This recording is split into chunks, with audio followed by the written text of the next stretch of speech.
I-PAC কাণ্ডে ED জারি জুরির Vanda কি এবার ফুটো হতে চলেছে সুপ্রিম কোর্টে? এবার তবে কি ইডির মুখোশ খুলে যাবে সুপ্রিম কোর্টে? রাজ্যকে প্যাচে ফেলার কৌশল উল্টে বুমেরাং হবে না তো? এমন নানান প্রশ্ন ইতিমধ্যেই উঠতে শুরু করেছে। অনেকে তো বলতে শুরু করেছেন, নিজের না কেটে অন্যের যাত্রা ভঙ্গের যে কৌশল নিয়েছিল কেন্দ্রীয় তদন্তকারী সংস্থা, সেই কৌশলে চূড়ান্ত মাসুল দিতে হবে না তো ইডিকে? এক ঢিলে দুই পাখি মারতেছে, শেষ পর্যন্ত ইডির হাত থেকে ফসকে যাবে না তো ঢিল এবং পাখি দুটোই?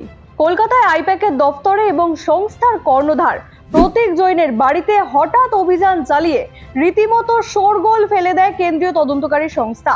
ছুটে যান মুখ্যমন্ত্রী, বেরিয়ে আসেন ফাইল হাতে, সঙ্গে ছিলেন পুলিশ ও রাজ্য প্রশাসনের শীর্ষ কর্তা ব্যক্তিরা।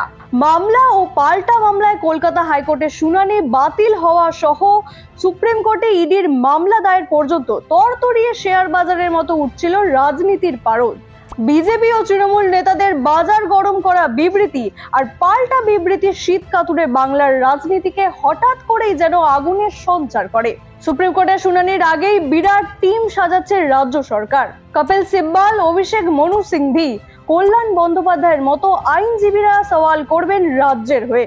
রাজ্য সরকারের লক্ষ্য হবে ইডির রাজনৈতিক মুখোশ কোর্টের সামনে তুলে ধরা।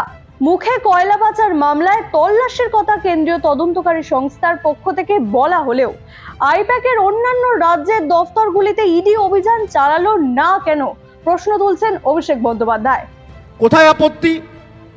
এক হচ্ছে কয়লা তদন্তে লাস্ট 3 বছরে একটা সামান ইস্যু করা হয়নি কাউকে, হঠাৎ করে নির্বাচনের 1 মাস আগে রেড, এখানে আপত্তি?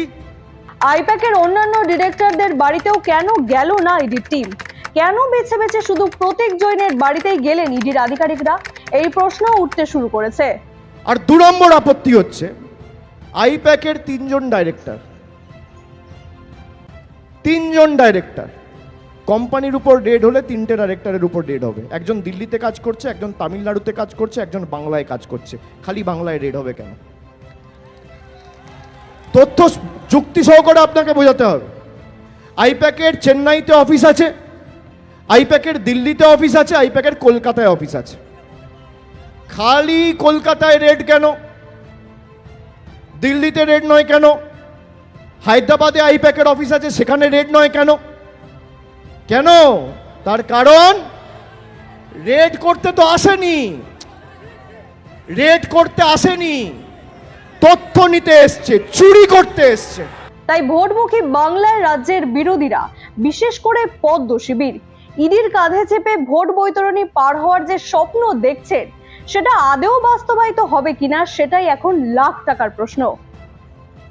Bureau report, news poll Bangla.